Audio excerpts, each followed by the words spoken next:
Gracias al apóstol Pablo tenemos por lo menos 13 cartas dirigidas a diferentes comunidades. En efecto, Pablo es el primer autor del Nuevo Testamento. Y lo primero que se escribe de todo el Nuevo Testamento es la primera carta a los tesalonicenses. Gracias al apóstol Pablo, la iglesia salió del templo a las casas y tenemos la iglesia doméstica. Gracias al apóstol Pablo, el evangelio ha llegado hasta nosotros, porque se le metió en la cabeza, se le metió entre ceja y ceja. 1 Corintios 9. Ay de mí si no evangelizo.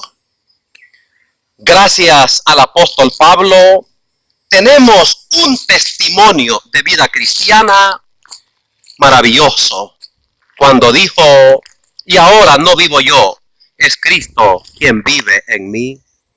Y también Pablo dijo que tenía los sentimientos de Cristo.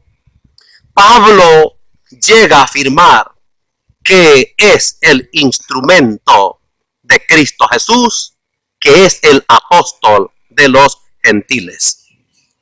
Pero lo que yo quisiera que nos fijáramos es justamente en el capítulo 9 del libro de los Hechos de los Apóstoles, donde el llamado de Pablo es extraordinario, es trascendente, y que también puede ser tu llamado y mi llamado.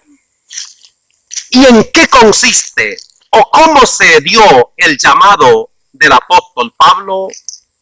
Nunca olvides que Pablo es judío, que Pablo es del grupo de los fariseos y que Pablo tiene un celo por el judaísmo y perseguía a muerte a los cristianos.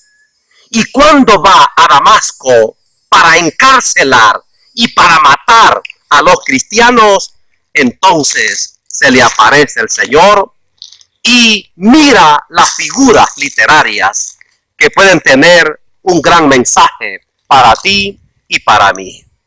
En primer lugar, dice la Biblia que yendo Pablo a Damasco a perseguir a los cristianos, entonces se le aparece un rayazo de luz que lo bota, lo tira al suelo. Es decir, Dios toma la iniciativa, Dios es el que irrumpe en la vida de Pablo hasta derrumbarle. Y este es el primer paso para constituirlo en apóstol de los gentiles.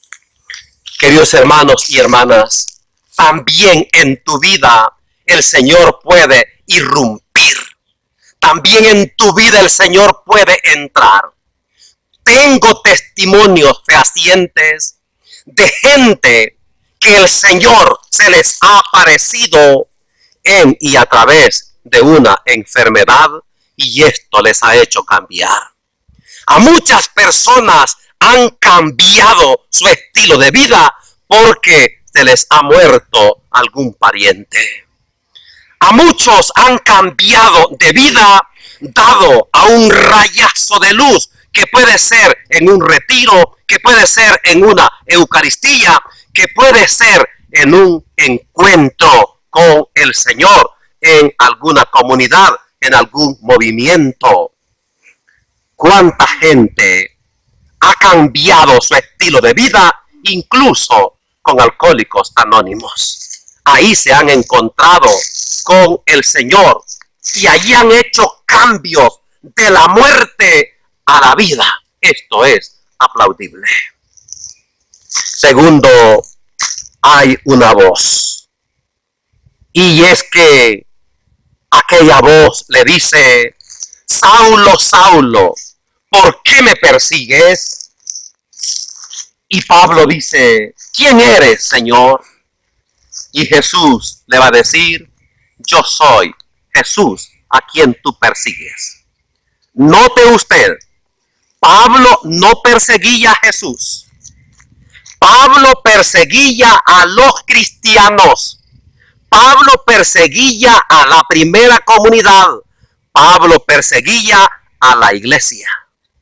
Pero el Señor le dice: Saulo, Saulo, ¿por qué me persigues? Esto nos dice de que Jesús está en la comunidad. Jesús está en la iglesia. Y por tanto, odiar la iglesia es odiar a Jesucristo. Tengo miedo de aquella gente que dice que la iglesia es la ramera, que es la prostituta, que es la gran Babilonia, que somos impíos, que vamos para el infierno.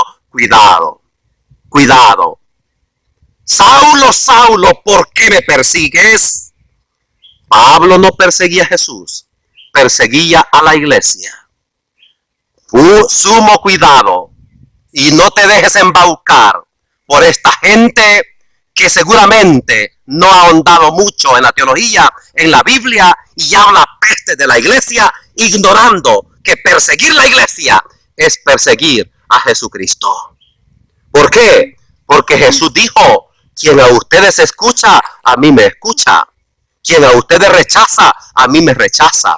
Y en la teología del mismo Pablo, Efesios 1:22, Dios puso todo bajo sus pies, para que siendo Cristo la cabeza de la iglesia, la cual es su cuerpo. Si rechazas a la iglesia, rechazas al cuerpo de Cristo. En efecto, sumo cuidado con lo que a veces puedes pregonar, porque puedes estar cayendo en error.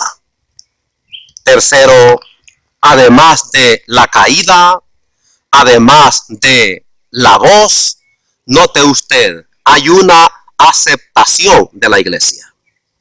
Y por eso el Señor le dice a Pablo: ve a Damasco, preséntate a Ananías, y ahí se te dirá lo que tienes que hacer. Es decir, hay una iglesia la que tiene que aceptarte. Hay una iglesia la que tiene que hacerte ver. Hay una iglesia la que tiene que imponerte las manos. Y esa iglesia es la que te va a decir qué tienes que hacer. Pero muchos dicen: me encontré con el Señor, y empiezan a predicar los cuatro vientos, a diestra y a siniestra. Cuidado.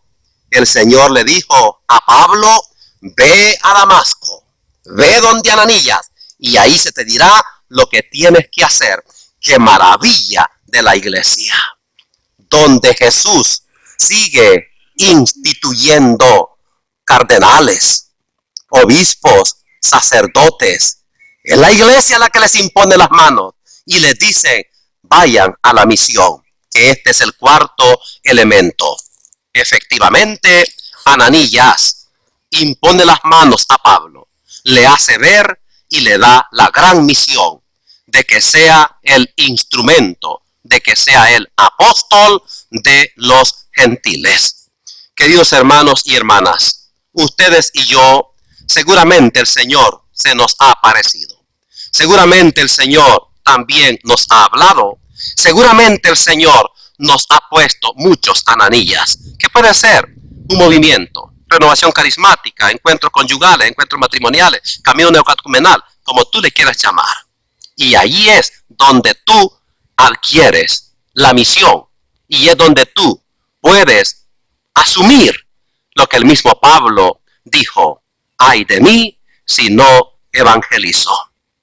Queridos hermanos y hermanas, Pablo pasa de ser un perseguidor a ser un perseguido. Un cambio de 190 grados. De ser un asesino a ser un instrumento del Señor. El Señor se aparece a ti y a mí. Atesoremos su presencia para empezar un cambio, tal y cual como lo hizo el apóstol Pablo. Llegar a decir: y ahora no vivo yo, es Cristo quien vive en mí. Ave María Purísima. Nobles y profundos agradecimientos para todos y cada uno de ustedes.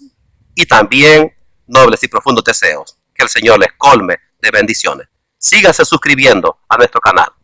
Toque la campanita y domingo a domingo le notificamos una breve reflexión. Dios les bendiga.